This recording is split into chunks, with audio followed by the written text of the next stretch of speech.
This is Andy Purewal for Boxing News. I'm joined by Josh Kelly over Zoom. Josh, good to see you. It's been a while since you've had a fight week, obviously last September. So, how you doing? How's life been treating you? Good, mate, good. I've had a few things on, but um, time to get busy, and I think this is a good start. Yeah, I assume you had a great weekend this past weekend with Sunderland as Oh, well. yeah, unbelievable, unbelievable. It's good to get my kids down there and show them a little bit of what the dad's team supports. Do you know what I mean? And the way they support their team, so it's quality. You expect to see you up at a stadium of light in the Prem? Oh, mate, definitely, it's unreal. Cannot wait. Josh, obviously just on the boxing front, let's start off with next weekend. Flavius Biea. What do you know about him? What can you tell me? It looks a tough, strong kid. Game unbeaten. He's had one loss on it. But welterweight, but he seems good. Seems like he's gonna. These ones are always the hardest ones because you don't know which way they're gonna come. It's a world title fight for these guys. They're coming over. It's everything on the line for them, so they're coming over to try and give it everything. So you got to be switched on. You can't slip up with these ones. So I'm gonna go in there fully focused, enjoy myself, and just flow and really make this guy pay. Obviously, he's going to be more of an unknown quantity on these shores. I'm sure you've studied him. You'll have a good knowledge as to what he'll be bringing. But as you mentioned, for him, he might look at this as his world title fight. So for you, how do you look at it? How do you stay motivated for a bit more of a lesser known person in the boxing world? But it's just another person. Every person is just another body. Two arms, two legs. Got to get the job done. So go in there, work them out, and then take them to school, sort of thing. That's what I'm looking to do. That's what I look to do with everyone. Go in there, work them out first few minutes, read them, and then be like, yeah, I've got that. All right, no problem. And then we work it out and keep it moving. Is it more of a statement that you're looking to produce next Friday? Is the stoppage on your mind? Well, I'm not, you know what it is. I'm never going to look for a stoppage.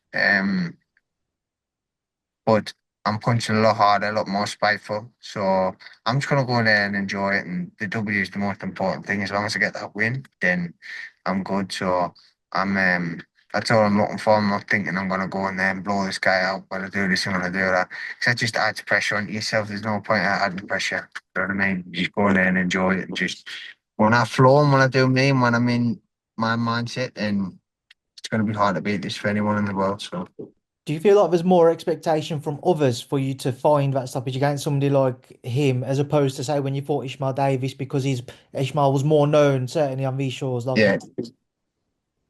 Probably, mate, but you don't know how tough this guy is. This guy might be as tough as Ishmael, so you might say, listen, it wasn't there, the stoppage wasn't there. But if it was there against Ishmael, I would have took it. If it's there against anyone, I'll take it. But it's just finding the right shot, the right time, and planting my feet. I've been moving a lot lately, so I'm starting to plant my feet a little bit more and hit. And obviously, I can hit, but I was saying before the level of boxing I've been boxing at since I started. There's not really been many journeymen in there, so I can't really be going in wiping them out. So I've had to learn to box and box clever. So yeah, I'm feeling like I'm hitting a lot harder, a lot more spiteful now. So obviously last out in September against Ishmael, we've had a bit of time away from everything. Well, what's been going on? How come we've had to wait about this extended period to see PBK back in the ring? there's little bits of politics outside the ring and all it is. Sometimes it's just like getting fights, what fight, this fight, that fight, who's gonna take it, what from all this stuff. So it was just getting that sorted. I think that's I've been ticking over myself, I've been always in the gym sort of thing. So I'm really left the gym. I've been ticking over myself, if not in the gym. So it's been fine. I feel like I've grew again personally. So I've that's a good thing. It's a good thing, especially if you go on yourself outside the ring. But I think that's one of the most important things. When you say you've been growing yourself, what in particular Yeah. do you feel like you've Like kind of changed or internally, you've matured with? yeah, like internally and just learn about life. Do you know what I mean? Life throws loads of problems like outside the ring, more than it does in the ring.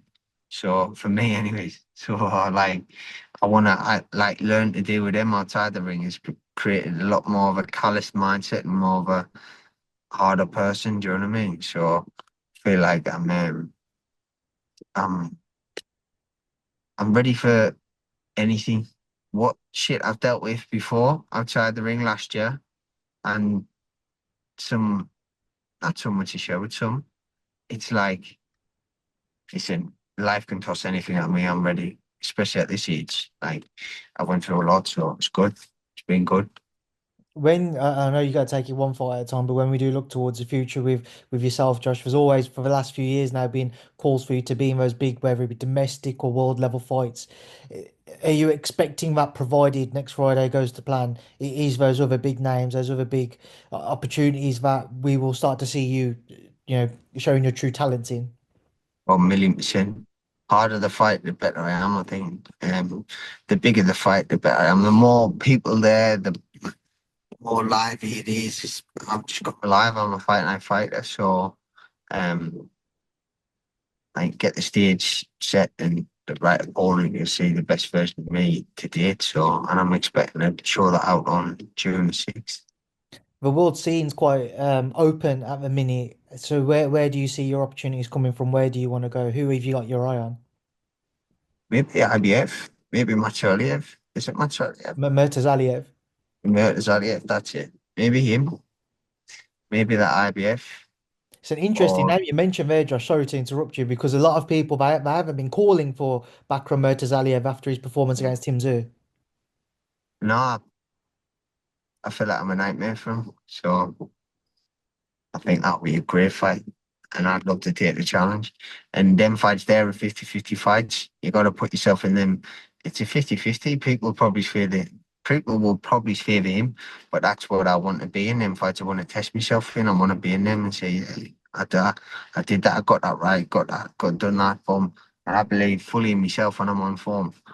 Well, not when I'm on form. I'm on form. So I'm in form now. So give me them guys. But I can't look at them. I've got to look at Beer first. Do you know what I mean? And I've got to look at this guy because this is your next fight's the most important fight always, isn't it? It's boring, it's cliche, but it fucking is what it is. I know I completely agree and understand what you're saying, Josh. Unfortunately, my job as a reporter, I have to prod Yeah. him with a little more. Just on the Murtazaliev theme, then do you feel like especially when you see how Tim Tszyu fought him, that your style completely different to how Tim Tszyu fights is what will cause Murtazaliev those issues?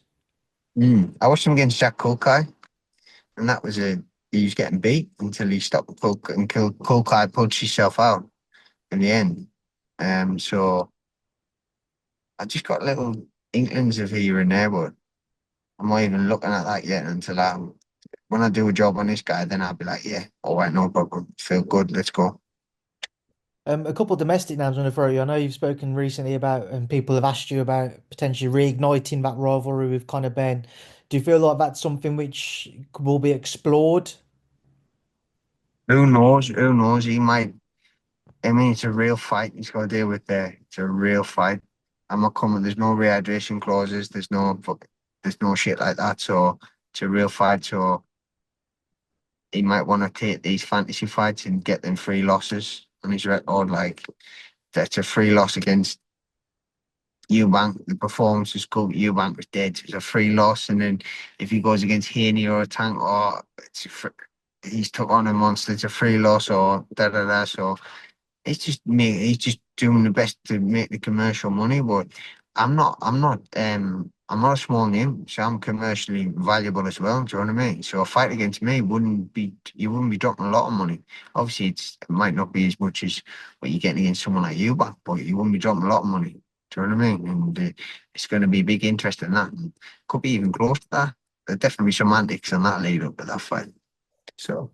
Both men got a lot of credit for their heart and their courage and determination in that fight. But on the Conor front, I spoke to Tony Sims after he said, and Nigel, that maybe Conor was a bit wild, a lot more wild than what they expected in the early chapters of that fight. If, say, that was the version which was to fight you, how would you Mm. exploit that? How would you make that an easier night's work for yourself? That's what I was seeing early on. I was watching it thinking, whoa, he's getting jumped in from miles there. What's that?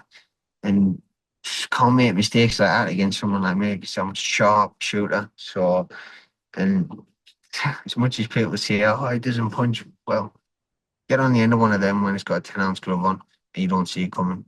You're going to get buzzed or you're going to go to sleep. So, it is what it is. I'll soon show everyone, but time shows everything, so just gotta wait. One other name I'm going to throw out there, and I don't imagine he might be at the top of the list now, is Liam Smith. Obviously, you two were previously slated to fight each other. I know he's lost handedly to Aaron McKenna last time out, but he said that if he was to fight on, he'd want a name which would kind of encourage him, get the juices flowing. And he certainly is not a fan of your trainer Adam Booth without going into all of that. Do you feel like that's a fight which could come back to the fore? I don't know. I don't know because they seem to like he's been beat now off Aaron McKenna, so the value of Smith sort of been downgraded. If it's I'm not taking anything away from a former world champion doing great in the sport, but that value sort of reduced. While if I'd got that win, his value would have been there, and then I would have. Do you know what I mean? But world works in mysterious ways. God works in mysterious ways. So, I can't see that fight happening. Do you Really. have regrets now, especially seeing Liam in that fight with Aaron McKenna, that it wasn't you that had that opportunity? Well, it's not regret because I did everything I needed to do to get that opportunity. He didn't, and then I was like, well, I'm not going to pull off a Wembley Stadium card. You know what I mean? To go in a few weeks and somewhere else. Or if that was the case, I didn't even hear that. But I don't know. So I just was like, listen, get the next opponent and we'll sort it out. Let me box on this. Just a few fights I want to quickly get your thoughts on to wrap up on. Alexander Usyk, Daniel Dubois, July 19th. Just get your take on that, please, Josh. Mate, I don't know why Usyk's running that back, but Usyk is, to be honest, Usyk's a genius. So he's a real boxing. He's really good. He's fucking really good. So you can see why he fancies himself. But Dubois coming off some great wins and he's getting some momentum behind him and he's believing in himself more than ever. So that's going to be a different fight this time round, I think. And you've got Canelo and Crawford in September again, Josh. Mhm. Just your take. It's a wee one as well, mate, because although I thought Crawford looked a little bit more like his age in his last fight, I thought Canelo, although the opponent was negative and it was a negative fight, I think he just looked a little bit old as well. Like his skin around his back and stuff was just a little bit. It looked like old. Do you know what I mean? So I'm not sure. It's a weird one. If I put me money to win, so if I wanted to win some money, I think I'd back Crawford. To be honest. And just a final one to throw out there. Obviously, we've got Manny Pacquiao returning 4 years out of the ring, straight back with a world Yeah, title that's fight against crazy. Mario Barrios. As a fighter, as a man who wants to fight for world titles, what do you make of that? And how do you rate, if at all, Manny's chances on causing what would be a massive upset? Yeah, he's a legend and he's done everything in the sport, but that doesn't mean you should just come back and straight away get a world title. I mean, you fell out the rankings and you kind of just, well, I mean, I think these governing bodies are doing what they want now, so it's up to them, whatever they want to do. Do you know what I mean? They might, you never know, they might bring back, they might bring back someone from the dead and put them straight into the world title fight. So I don't know. It's his chances is, I'm not sure. I don't think I rate it highly. I just think it's just old now. Do you know what I mean? And when you get that age, you really start feeling older. So I don't know. It's another fantasy fight people's gonna enjoy. You know what I mean? So um, it's one of them. Maybe I can get a fantasy fight against Alan Shearer or someone like that. You know, from someone from Newcastle. So we can get a big payday there. I think you need to have a word with Kalle, get that on Misfits. Yeah, I think so. Listen, Josh, it's a pleasure to catch up with you. Enjoy the rest Yeah. of your day, enjoy the rest of camp, and of course, good luck next weekend. Thank you, mate.